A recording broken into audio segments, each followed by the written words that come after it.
Nosotros somos Jennifer de la Cruz Santiago y José Luis Yepes Jaca y vamos a presentar el experimento del efecto Zeeman.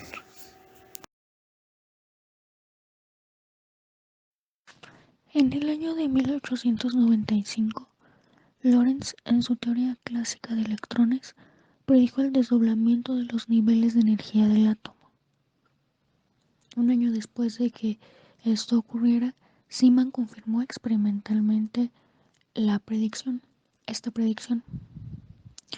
Él observó que perpendicularmente a un campo magnético en lugar de la línea espectral, se podía observar un triplete de líneas, como se mostrará más adelante en la figura 1.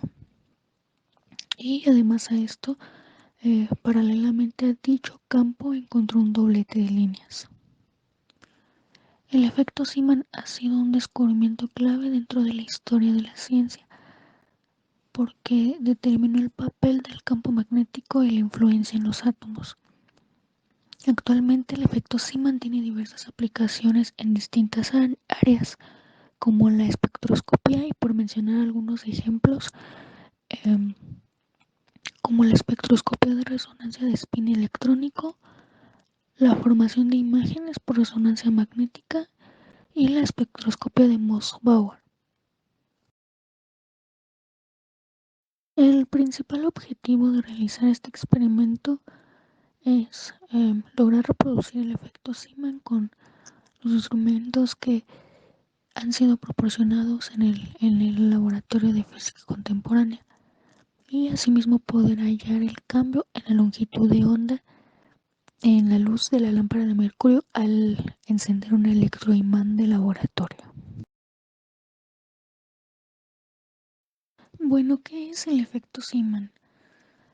Como se mencionaba en la introducción, Zeeman observó que al colocar un átomo en un campo magnético, cada una de las líneas espectrales que emitía se rompían en varias componentes. A este fenómeno se le llama el efecto Zeeman.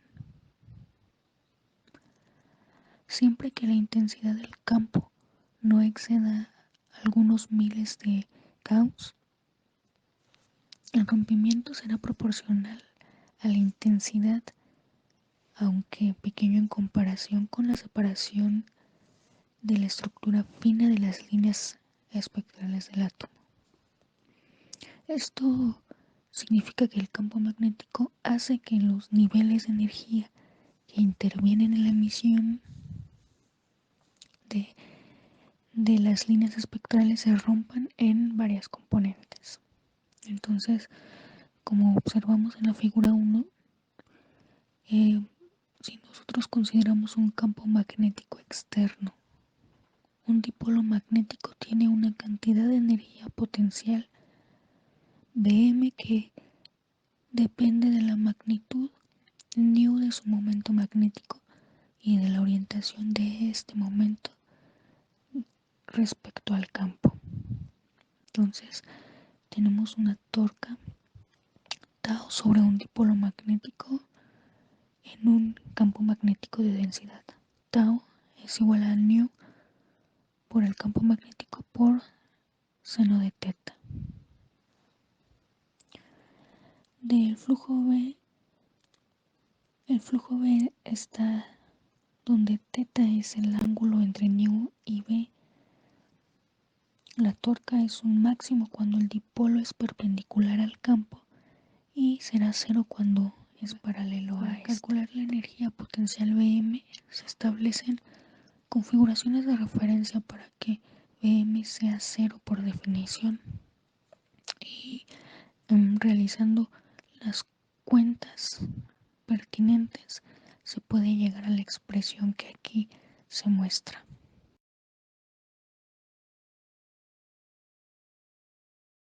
El efecto Zeeman se puede abordar desde dos puntos de vista, las cuales son la teoría clásica y también la mecánica cuántica. En la bibliografía adicional colocamos material bibliográfico que pueden revisar para profundizar el efecto Zeeman desde ambas perspectivas. Bueno, Una línea espectral dada que se produce en la transición entre dos estados de diferente L se desdobla en solo tres componentes, como se observa en la figura 2. Por lo tanto, el efecto Zeeman normal consiste en el desdoblamiento de una línea espectral de frecuencia ni cero en tres componentes cuyas frecuencias vienen dadas por las expresiones 2, 3 y 4. Si bien el efecto Zeeman normal es observado realmente en los espectros de algunos elementos y bajo ciertas condiciones, lo usual es que no lo sea. Es decir, 6 o más componentes pueden aparecer y aunque se encuentren presentes tres componentes, el espaciado puede no estar de acuerdo con estas expresiones. En la figura 3 se pueden observar varios modelos anómalos Zeeman junto con las predicciones de estas expresiones. Se observa la división esperada con campo magnético y sin campo magnético. El término anómalo en la actualidad se considera inapropiado. En la época en la que se descubrió el efecto Zeeman, se le consideraba anómalo porque no se tenía el conocimiento adecuado sobre este comportamiento, por lo que, como se menciona en la actualidad, ya no se considera apropiado mencionar o decir que el efecto Zeeman tiene una parte anómala.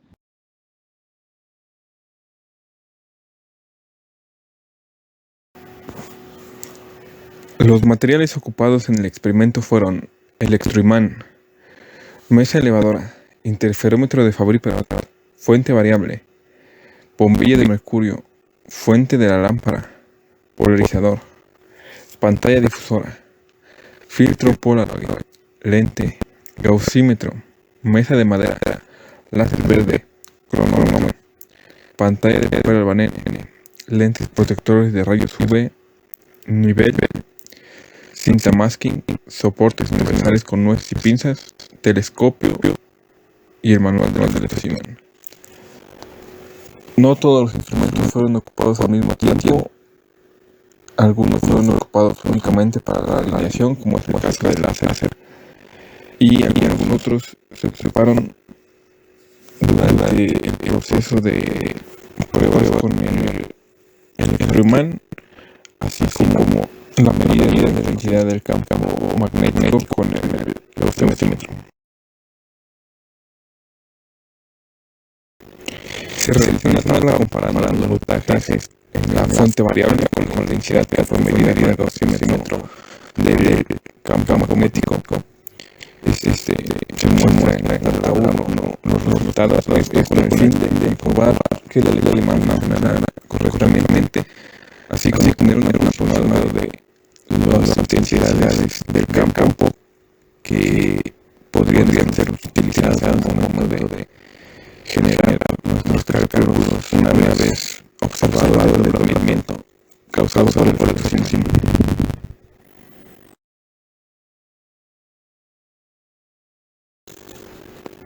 Para alinear todo el dispositivo de planta se utilizó un láser rojo que se colocó detrás del alemán a la altura en la que posteriormente se había colocado la radio del mercurio, y frente al alemán se colocó el instrumento con el que realizaríamos las mediciones, que es el interferómetro de Michelson.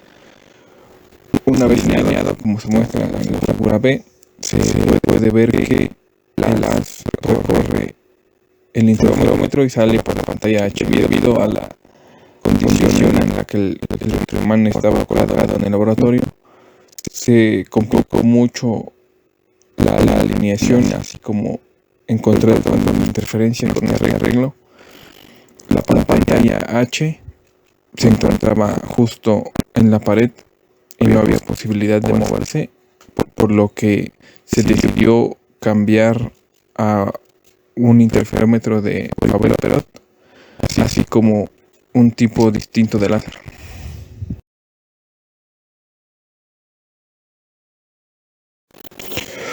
con un láser color verde para mejorar la visibilidad y cambiando el interferómetro de Michelson por uno de Fabry-Perot, se realizó de nuevo un nuevo arreglo experimental, el cual consiste en el interferómetro de Fabry-Perot, una pantalla de papel albanene y una lente. El papel albanene nos permitía observar el patrón de interferencia desde atrás, por lo cual podría fotografiarse y poder realizar las mediciones con una precisión mayor.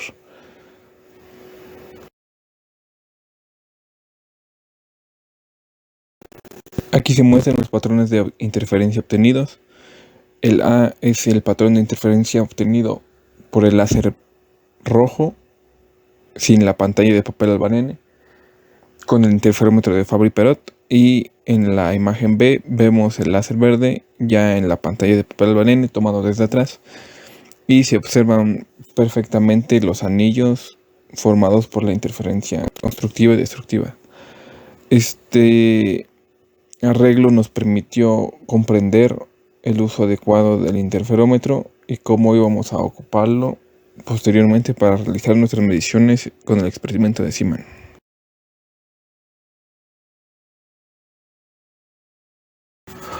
Todo el proceso anterior fue únicamente el alineado del arreglo experimental, es decir, que no se realizaron mediciones de ningún tipo, solo se observó el patrón de interferencia.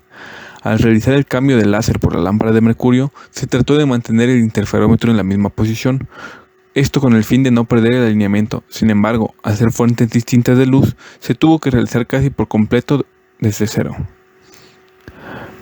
Se agregó al arreglo un difusor pegado al electroimán justo delante del arco de mercurio y se tuvo que encontrar nuevamente la distancia focal adecuada para el lente.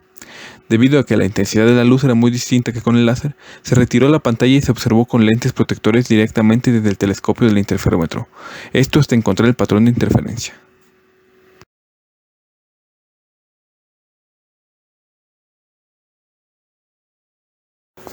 Debido a las vibraciones de la mesa y al tiempo, no fue posible realizar las mediciones con la lámpara de mercurio.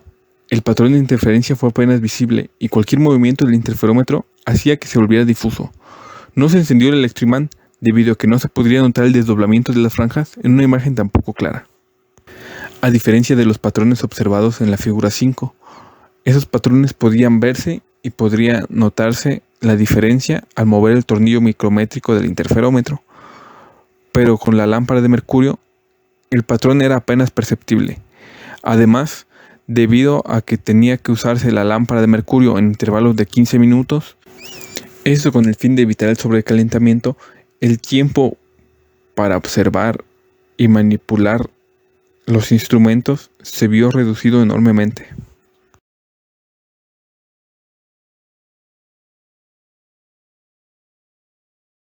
Como conclusión, destacamos que no se cumplió satisfactoriamente el objetivo de encontrar el desdoblamiento de las líneas de interferencia provocadas por el efecto Zeeman. No obstante, con todo, sí se logró comprender el funcionamiento del interferómetro Fabry-Perot, así como del efecto Zeeman, su alcance y también se logró adquirir el conocimiento sobre la alineación y las consideraciones pertinentes para lograr optimizar el experimento en un futuro. Pues este experimento requiere de una superficie estable y libre de vibraciones para poder realizarse de forma óptima.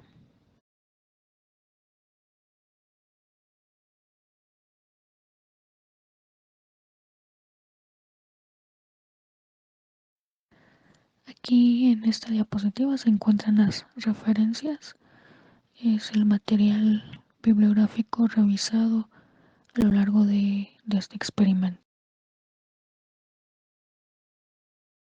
En esta parte se encuentra la bibliografía adicional para profundizar en el efecto Zeeman desde la teoría clásica y la mecánica cuántica, así como otros materiales para profundizar en el aparato en el interferómetro de